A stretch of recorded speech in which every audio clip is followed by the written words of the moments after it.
What's going on, guys? Tony Maritato here, physical therapist and owner of Total Therapy Solutions. So I want to talk to you today about treating the soft tissue injuries and pain that are sustained during your knee replacement that people aren't really talking about enough.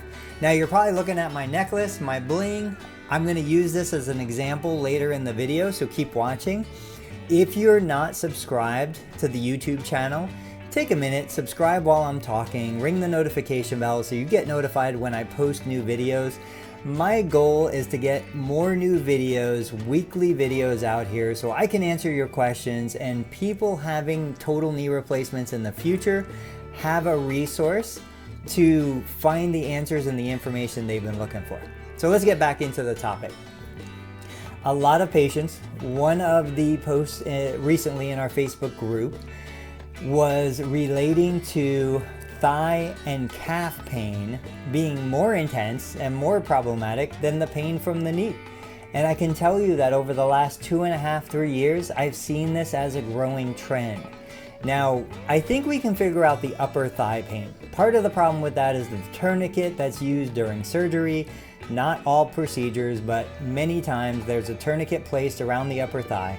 The tourniquet is there to reduce blood flow, to reduce blood loss during the surgery.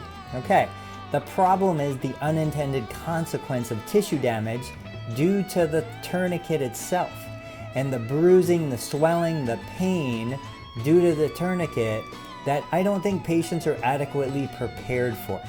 Now, a secondary problem is the pain that patients are describing in the calf muscle itself.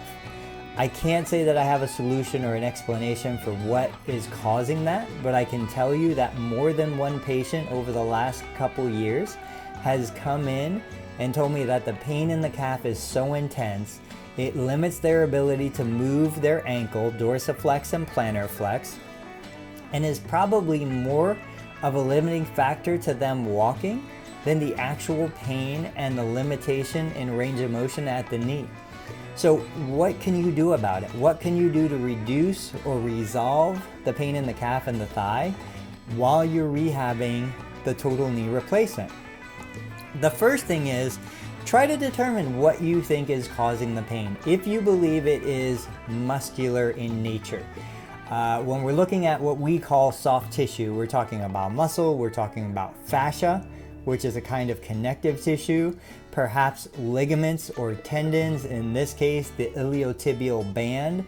It's a thick band of connective tissue that runs from the hip along the lateral thigh down to the front of the knee. Any of these structures could be damaged while the tourniquet is in place. But like any soft tissue injury, these injuries typically heal quickly, they have a rich blood supply, and they can be addressed. My favorite way of addressing this kind of discomfort, pain, is with a form of self-massage. Now, if you've seen any of my other videos, you know I'm a big advocate for rolling pin massage. You can use a standard wooden rolling pin, you could use metal or marble, you can use some of the new cryotherapy rolling pins they're selling on Amazon. I'll post a link to those products in the description below. But basically, you use the rolling pin to massage the muscles, the tendons, the ligaments. You massage the connective tissue, the fascia, to try to facilitate fluid exchange, but you're also spreading that connective tissue. You know, the reason why I wore this today was because one of my examples that I share with my patients in the clinic is, just imagine there was a section within the muscle. We commonly refer to it as a knot. It's not a knot, but I'm going to use that language anyway. So if I took a string, right? Muscles are like strings, they're like rubber bands, they can only pull, they can't push. If I tie a knot in this string, now if I try to stretch that by pulling the ends apart, what's going to happen?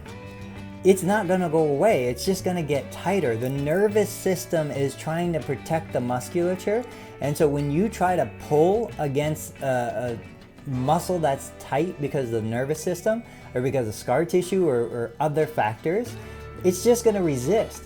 Now, however, if I go to where that knot is and I specifically untie it, what that does is it allows me to essentially deactivate the nervous system, turn down the protective mechanism, spread the tissue, facilitate that fluid exchange. You know, I used to say get the waste products out, whatever you want to think of it as, but basically what you're doing is you're bringing nutrients into the tissue, you're taking away the waste products, you're helping the lymphatic system do its job a little better. These are the factors that go into soft tissue healing, and anytime you can facilitate or improve soft tissue healing, that muscle type, tendon, ligament pain is going to be reduced at the minimum, go away ideally. And so the same treatment strategy can be used for the calf muscle, the lower leg, below the knee. You would use that same rolling pin, you'd bend over, you'd massage the calf muscle. I like to start massaging the thigh to allow the fluid in the thigh to move into the system and get cleared by the kidneys. Then I would go down to the calf muscle, and you're always applying the pressure primarily from low to high because we want that fluid to come back into the circulatory system and get processed through the kidneys, get the junk out, facilitate fluid exchange, improve healing. Does that make sense? I hope it does. So the sensitivity around the thigh and the calf is a very common symptom. We believe the thigh is because of the tourniquet, the calf is, we don't know why. But we know that it will interfere with the rehabilitation and the recovery of your knee. We know that will interfere with your ability to sleep well and feel well.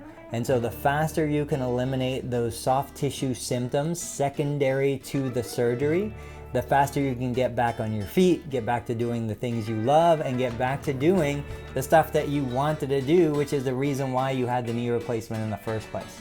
Guys, I hope this video was helpful. If it was, please let me know in the comments on YouTube. If you have more questions, post them in the YouTube comments.